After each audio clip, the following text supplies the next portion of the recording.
Tout autre sujet dans cette édition, le constat est un document qui renseigne sur les circonstances d'un accident, l'heure, la date et le lieu de sa survenance, ainsi que les personnes impliquées. Il est à remettre à la compagnie d'assurance dans un délai de 5 jours à compter de la date de l'accident.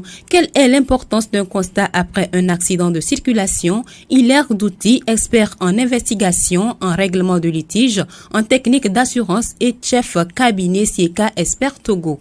Après un cas d'accident, il faut établir et immortaliser les faits pour éviter les rebondissements dans l'avenir ou bien pour que l'affaire prenne une autre connotation. Il peut y avoir un accident mortel si le cas n'a pas été constaté par un procès verbal. Demain, quelqu'un peut interpréter ça autrement. Peut-être quelqu'un peut dire un jour, bon voilà, c'est la politique qui avait tué mon parent, ou bien c'est les soldats qui avaient tué mon parent, ou bien c'est une tierce personne qui a assassiné mon parent. Or, son parent était mort suite à un accident de la route.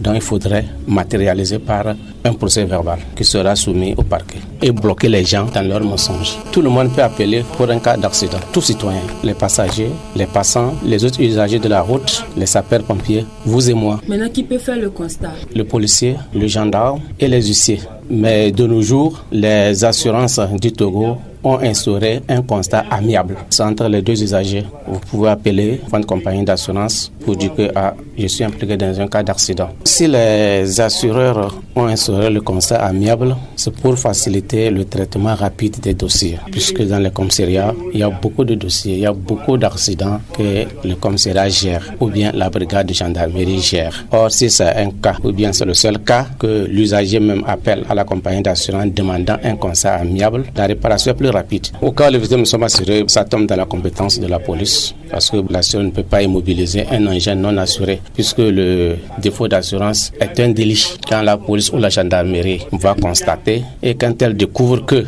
d'autres engins n'est pas assuré, automatiquement l'engin va à la fourrière. Hilaire Douti, quelle est la suite du processus après le constat?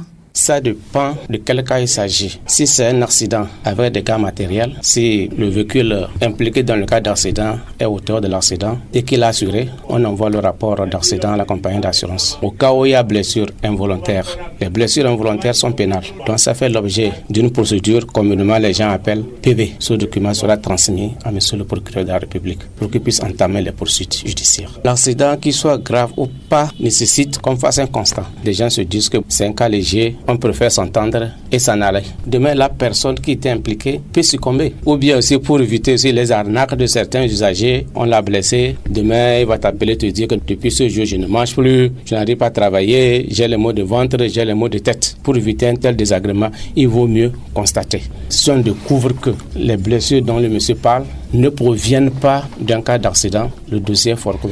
Nous avons des agréments qui nous permettent de travailler avec la compagnie d'assurance. C'est-à-dire, nous sommes des experts techniques en assurance. Mais quand il y a litige, nous appelons la police. Puisqu'il y a certains, ils savent réellement qu'il a mal conduit, mais ils ne voudraient jamais accepter qu'il est auteur des faits. D'autres aussi, par ignorance, ne savent pas qu'ils sont auteurs de l'accident et ils contestent. Par exemple, quelqu'un qui dit qu'on m'a cogné à l'arrière, pourtant on l'a cogné sur le flanc droit ou le flanc gauche. Comme lui, c'est après le chauffeur qu'on l'a cogné, il trouve qu'on la cogné pas derrière. Or, l'arrière, c'est que les deux usagers se suivent. Le premier usager freine, le deuxième vient le percuter par l'arrière. Vraiment, c'est compliqué de faire comprendre aux Togolais de ce qui se passe. D'abord, la plupart des Togolais ne maîtrisent pas le code de la route. Certains conduisent par habitude. Ou bien, quelqu'un, il a quitté son village, il n'a jamais même connu une voie à sens giratoire. Lui, il conduit par habitude. Donc, je voudrais inviter aussi les Togolais quand même à être conscients dans la circulation. Éviter de filer ou bien de faire du rallye dans la rue.